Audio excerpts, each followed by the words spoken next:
After nearly 2 years of traveling across this country, meeting with workers, visiting businesses large and small,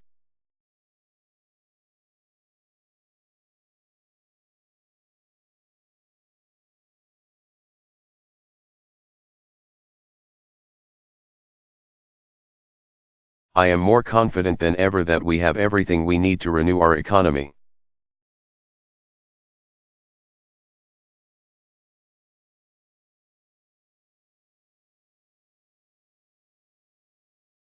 We've got the ingenuity, the technology, the skill, and commitment. We just need to put it to work.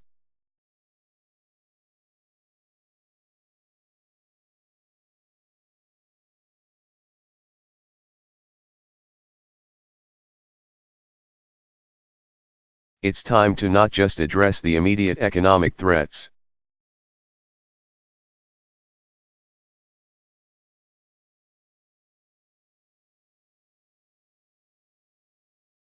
but to start laying the groundwork for long-term prosperity to help American businesses grow and thrive at home.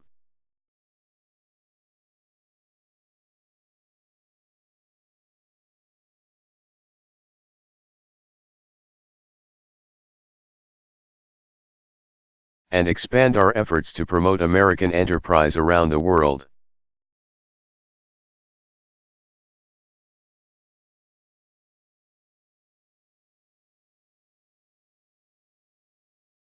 This work is the core mission of the Secretary of Commerce.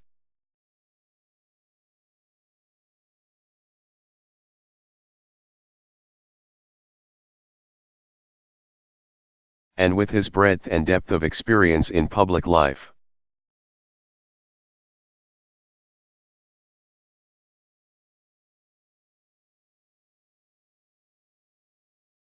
Governor Richardson is uniquely suited for this role as a leading economic diplomat for America.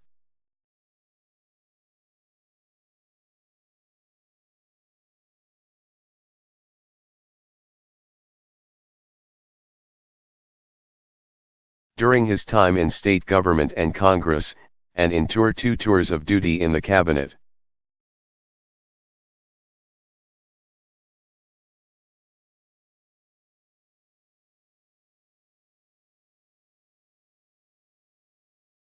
Bill has seen from just about every angle what makes our economy work and what keeps it from working better.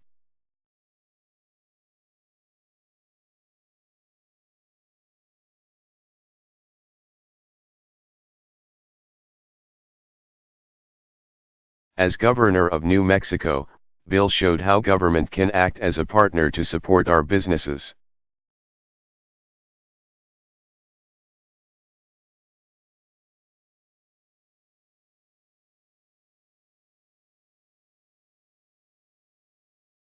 Helping to create 80,000 new jobs.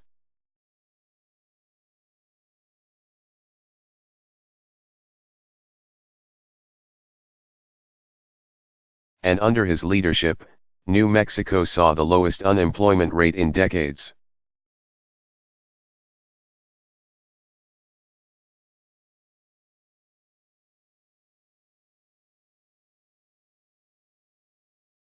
As a former Secretary of Energy, Bill understands the steps we must take to build a new,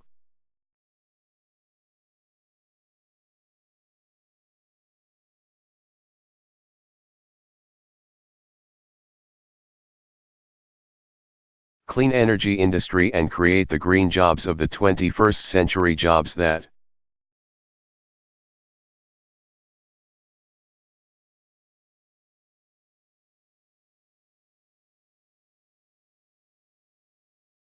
pay well and won't be outsourced. Jobs that will help us end our dependence on foreign oil.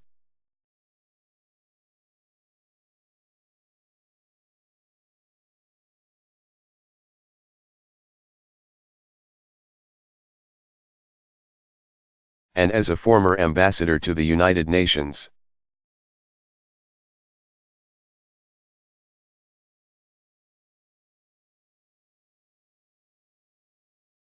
Bill brings both international stature and a deep understanding of today's global economy.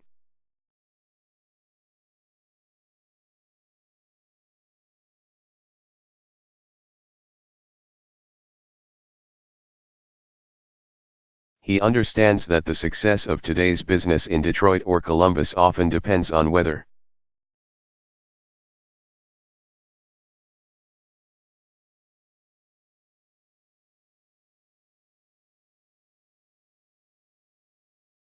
It can sell products in places like Santiago or Shanghai. And he knows that America's reputation in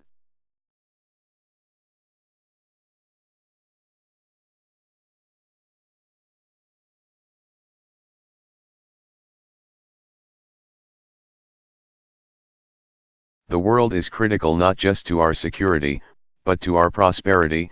Excuse me, that when the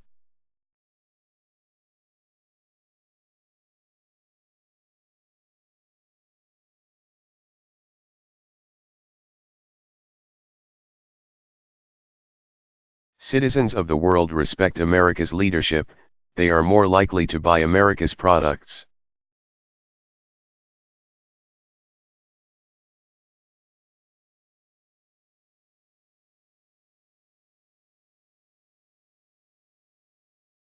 To this crucial work of restoring America's international standing,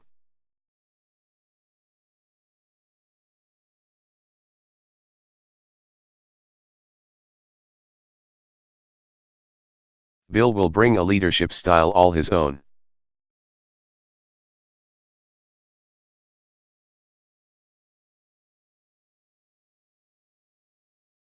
Bill has never been content to just learn from briefing books.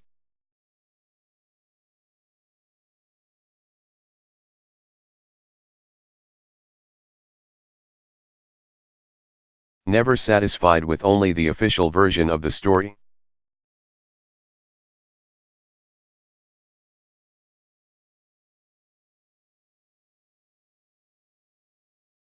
During his time in Congress, he held more than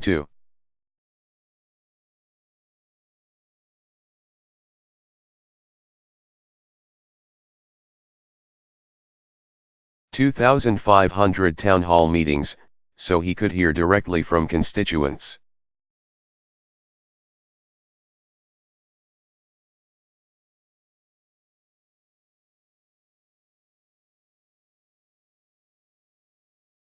He was a regular in the UN cafeteria, mixing it up with UN employees over lunch. And during his 2002 campaign for record for governor,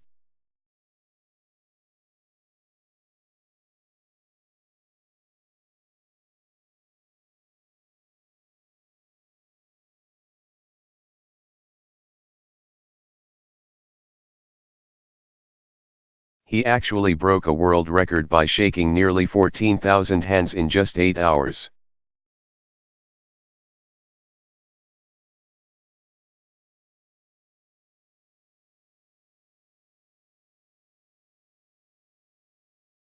I've got to check that statistic.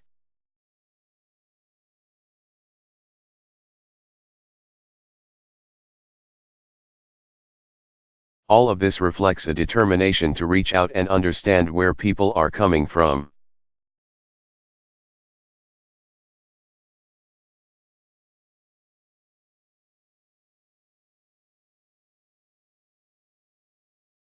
What they hope for, and what he can do to help.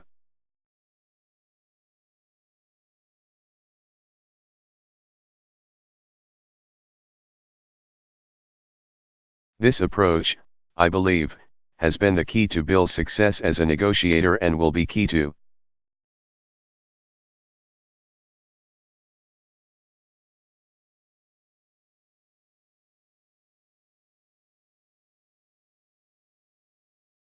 his work on the critical functions of the Commerce Department, from administering our census and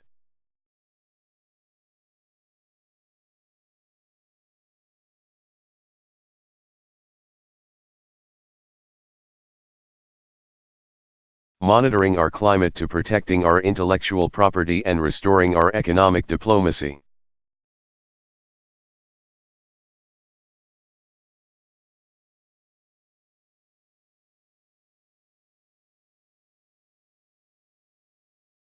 In the end, Bill Richardson is a leader who shares my values.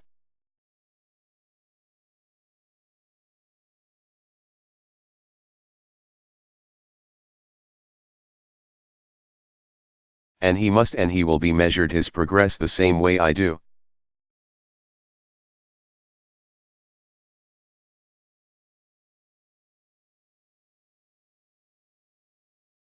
Are we creating good jobs instead of losing them?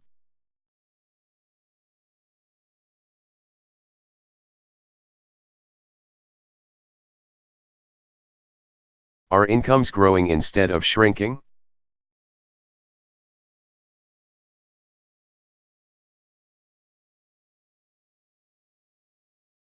I know Bill will be an unyielding advocate for American business and American jobs at home and around the world.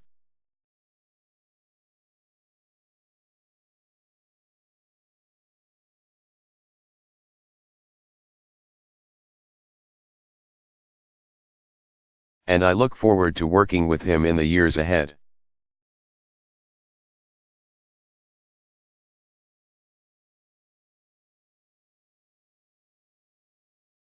Barack Obama.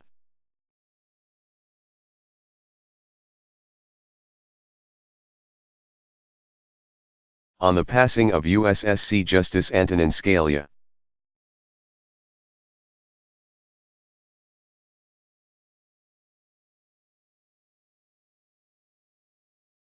Delivered February 13, 2016, Rancho Mirage, California.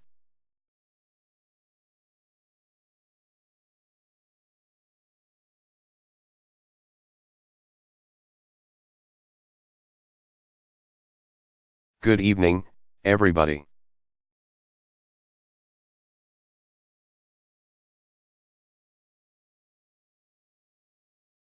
For almost 30 years, Justice Antonin Nino Scalia was a larger-than-life presence on the bench.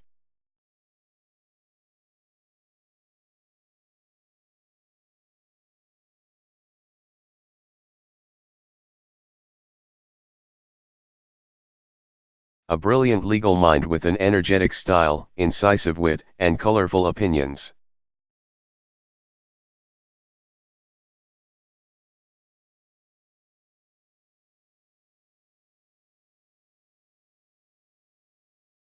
He influenced a generation of judges, lawyers, and students and profoundly shaped the legal landscape.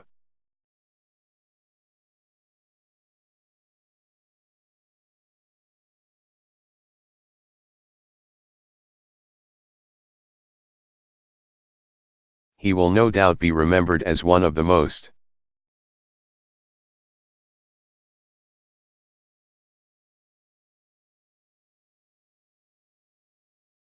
consequential judges and thinkers to serve on the Supreme Court.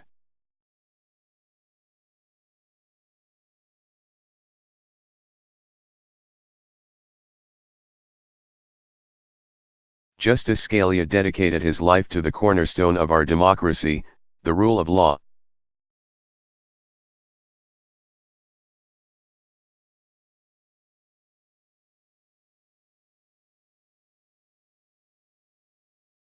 Tonight, we honor his extraordinary service to our nation.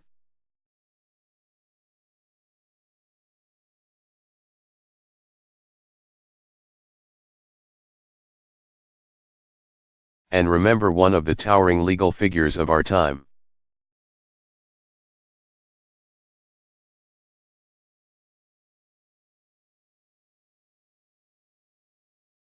Antonin Scalia was born in Trenton, New Jersey to an Italian immigrant family.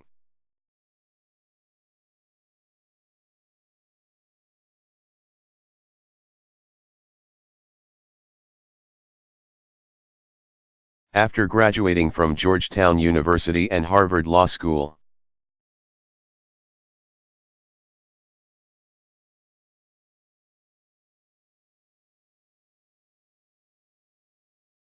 he worked at a law firm and taught law before entering a life of public service.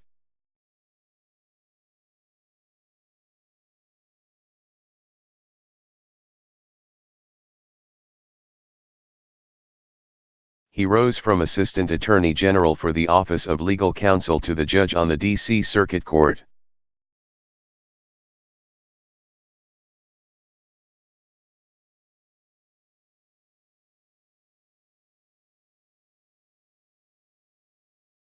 to Associate Justice of the Supreme Court.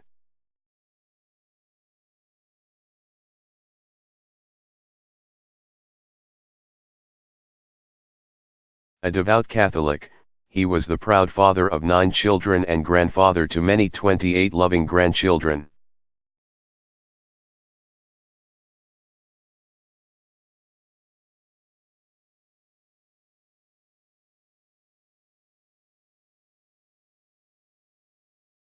Justice Scalia was both an avid hunter and an opera lover, a passion for music.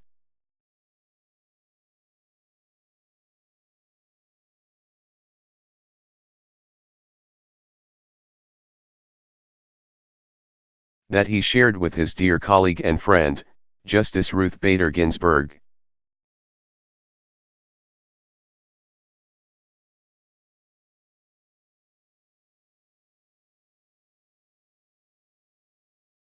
Michelle and I were proud to welcome him to the White House.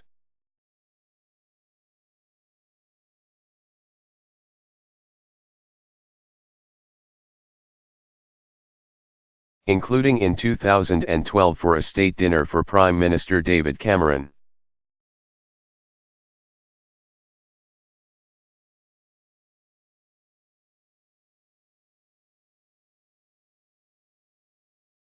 And tonight, we join his fellow justices in mourning this remarkable man.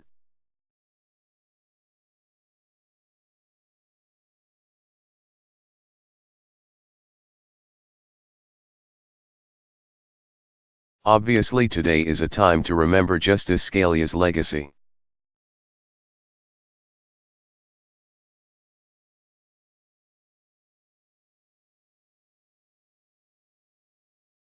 I plan to fulfill my constitutional responsibilities to nominate a successor in due time.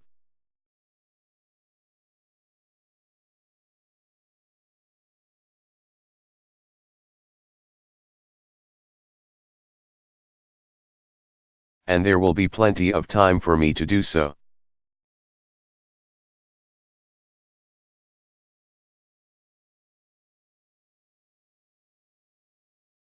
And for the Senate to fulfill its responsibility to give that person a fair hearing and a timely vote.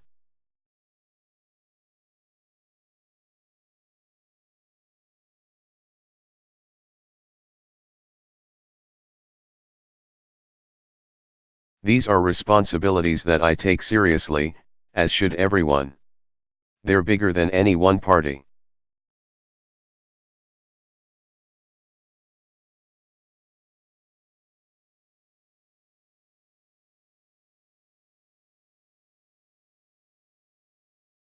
They are about our democracy. They're about the institution to which Justice Scalia dedicated his professional life.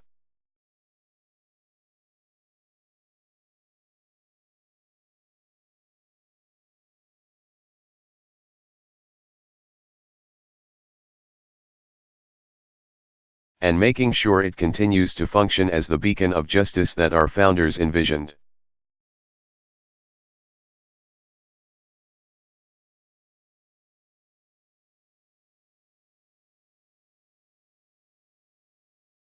But at this moment, we most of all want to think about his family.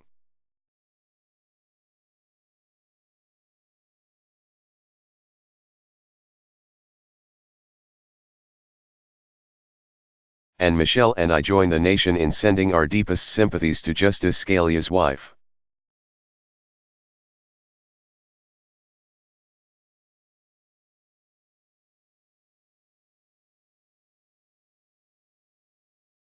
Maureen, and their loving family, a beautiful symbol of a life well lived.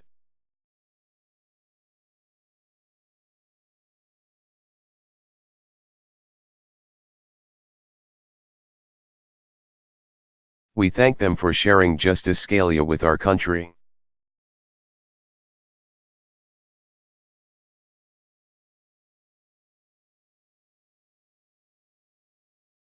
God bless them all, and God bless the United States of America.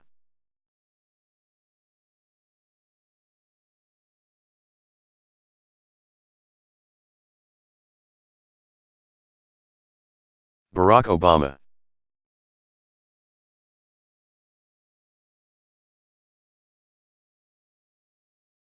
Farewell Address to the United States Armed Forces.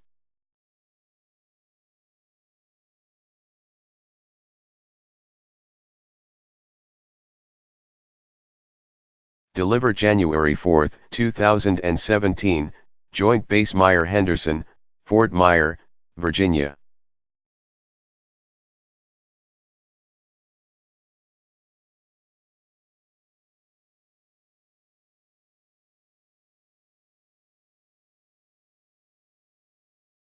Well, good afternoon.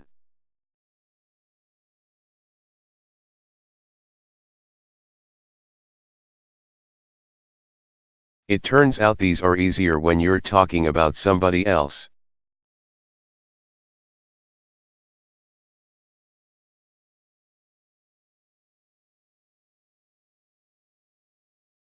At a moment like this, I think of all the times I've stood before our men and women in uniform.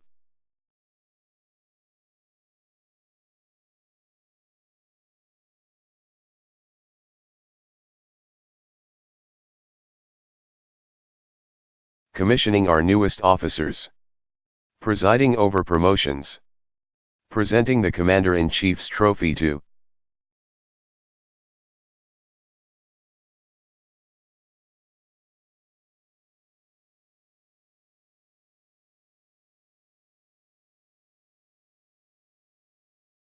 the best football team in the military.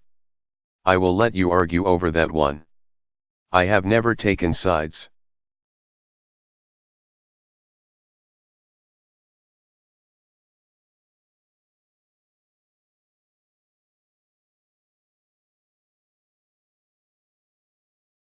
Secretary Carter, I could not be more grateful for your gracious words, but more importantly,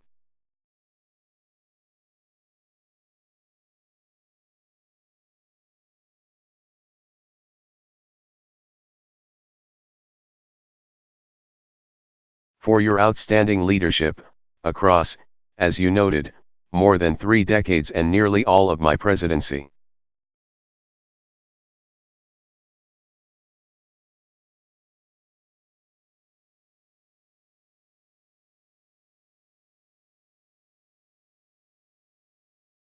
You have always given me, Ash, your best strategic counsel.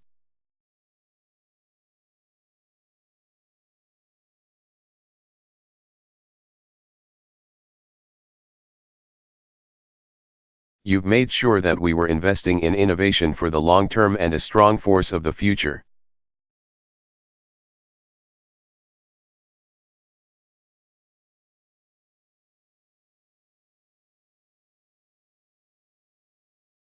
As a physicist, Ash is also one of the few people who actually understands how our defense systems work.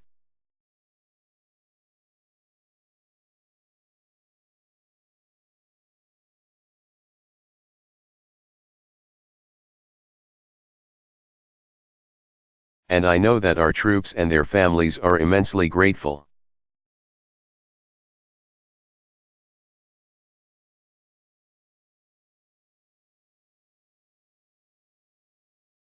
For the compassion that you and Stephanie have shown them over the years.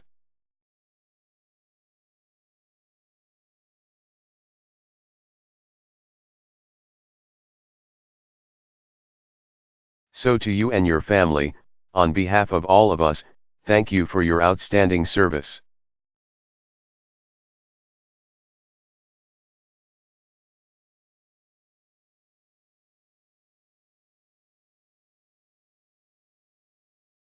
General Dunford, we've relied on you as Commandant of the Marine Corps.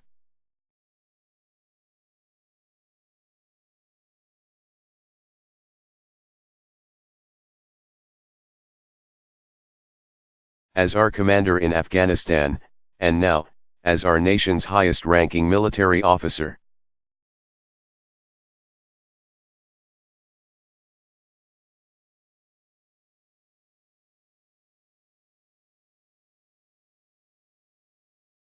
I thank you, and General Selva and the entire Joint Chiefs for the unvarnished military advice that you've always provided to me.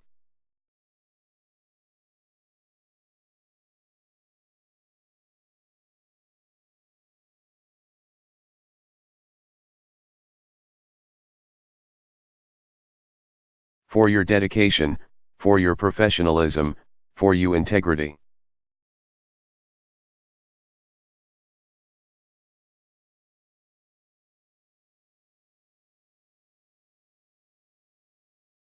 Because of you, because of this team.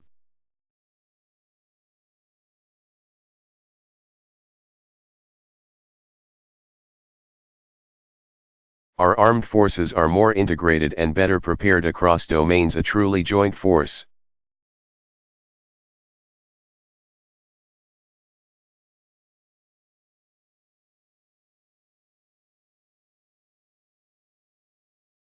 Which is why, as a White Sox fan, I can overlook the fact that you love the Red Sox.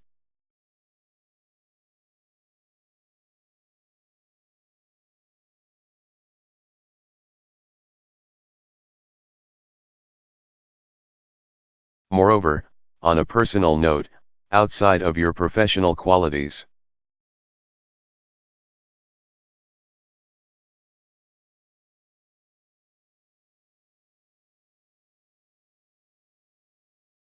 you are a good man, and I am grateful to have worked with you.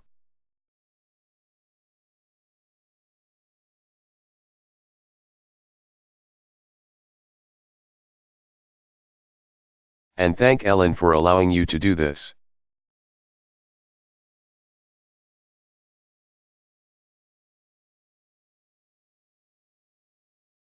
To members of Congress, Vice President Biden, who, along with Jill,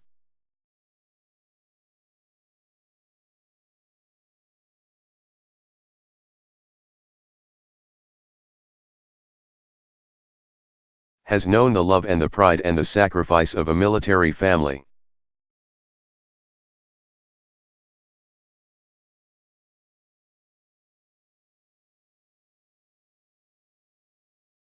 To Deputy Secretary Work, Service Secretaries, distinguished guests,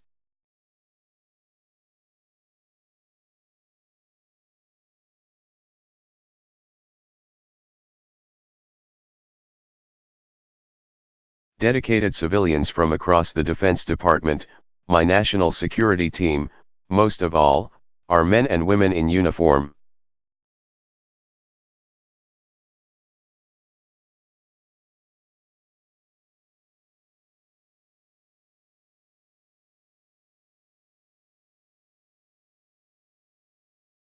I thank you for this honor, and for the warmth and respect that you've always shown me.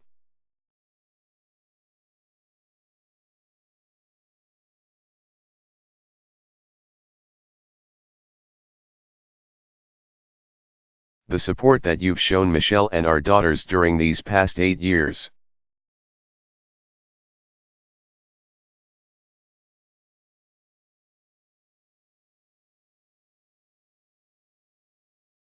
And so, although I recognize that the formalities require me listening to praise directed in large part to me,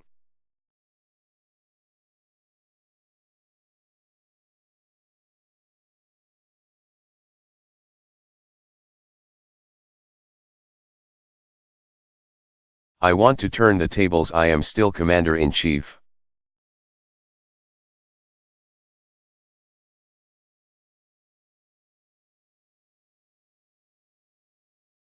So I get to do what I want to do, and I want to thank you.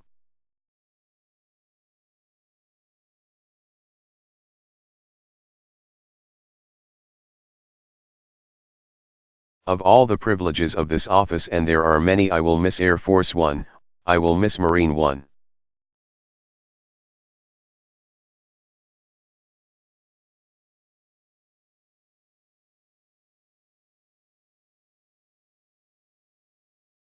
But I can stand before you today and say that there has been no greater privilege.